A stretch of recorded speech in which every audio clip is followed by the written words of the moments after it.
Hello guys, welcome back in the channel of the Purple Ace team. Here we are with Leonardo Ughi. There we go. which arrived the third place. No, fourth place. Fourth place at right OTS. on time. We take the rating. With Plunder Patrol. oh, the Pirates. Cool. Okay, let's. Thank you kindly.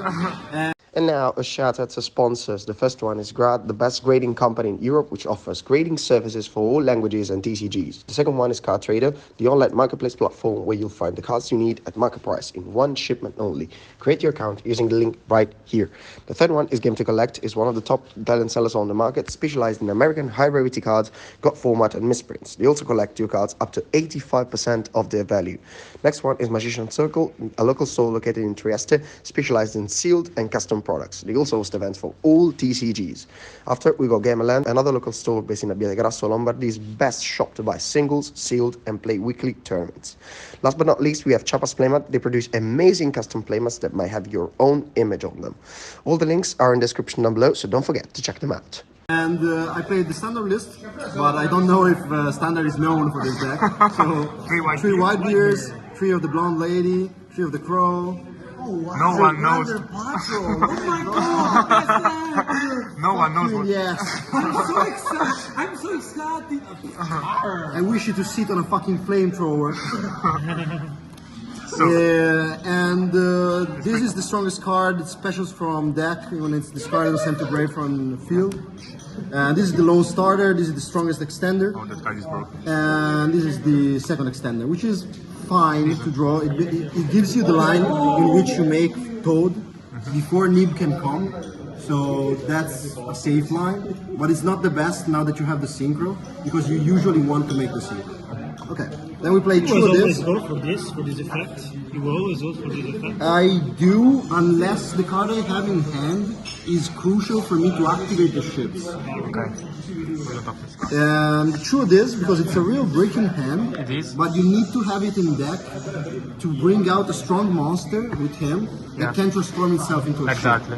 Your control. Then we play 3 of the field spell, which is the strongest card of the engine. Yeah, really This good card for card. cost any card, add any card. They pop it a lot, and you reset it by discarding 1. It's really crazy. I guess it's pretty strong when you discard Enchantress, that we will see Yeah, later. it is. I will say. And I play 1 booty. It's really strong, but it's rarely that it resolves, because even when you have it, you tend to need it in hand as a discard fodder. But sometimes it solves you the matchups in which they make few attributes and you struggle to make ships. And then I play the Poly, which is prime discard fodder. Pretty much like if you go into a chain of ships, you want to add this and then to discard this, because it has an effect from grave that the judge didn't know. Yeah. Sorry, question. Could you go for the banish effect of this and setting this with anti-spell on the field? No, actually you can go, because you're not setting this, you ugly piece of shit. You have Very, very sorry. Italian shot. you must be.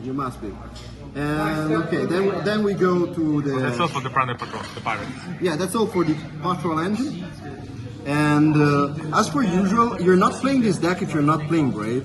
So I play 3 of this. I'm showing them big because they're ultimate.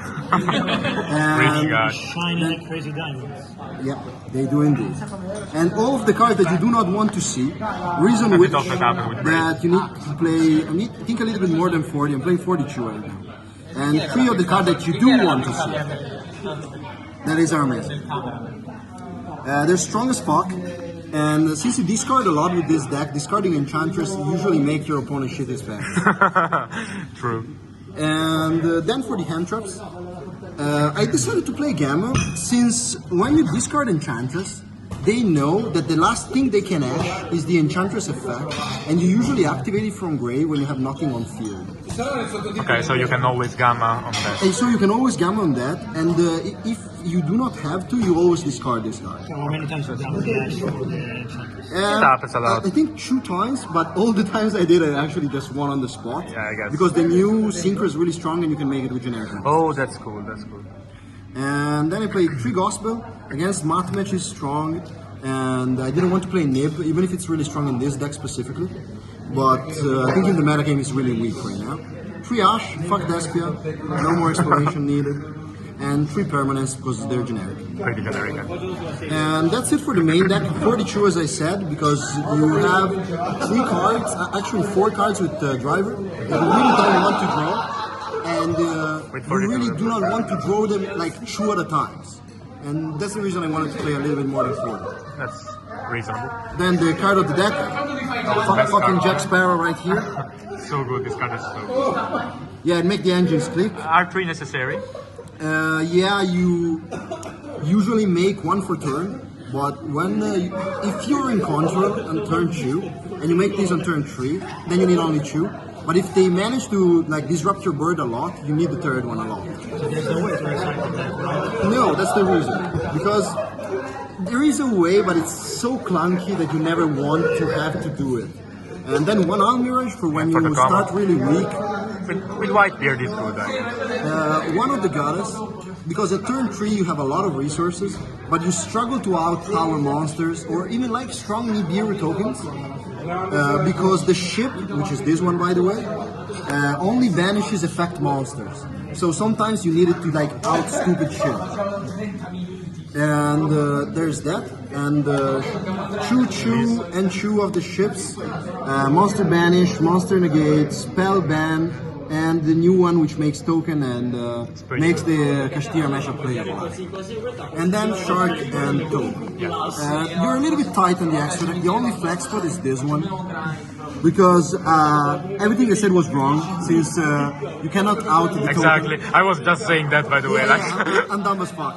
But I agree. But you still struggle with tower-like monsters, and it's fine to have an out. And then for the side deck, 1 Pankra, really strong. You side it in generic matchups, and it's particularly strong when Kashtira plays around Nib, and so they end up with only Rizard, and maybe they have like a Forbidden Lance, and you always pop it with Pankra. Exactly. Then True Book, I do not like this card a lot, I agree, so I wanted to play 2 and not 3, and honestly I will not play this. If I was to deck build now, I would not play this. Then Freelancia, really strong in a lot of matchups, Warsaw and Castile. 3 Barrier, self-explanatory, fuck Despia. Again. Shout out to Despia. Fuck Despia again. Fuck Despia once more. But this is good in generic. Since I didn't want to play Lightning Storm, I played this because it's stronger against Structure. Really good card. Even if it's weaker against fucking Labyrinth. But who the fuck plays Labyrinth anyway? The winner, by the way. and my only loss. So I guess thank you all for the constant support, and thank Mr. Janocker here for being my cameraman for today. Thank you to Molin. Shout out to the winner. Thank you for your See you guys next time. Bye guys.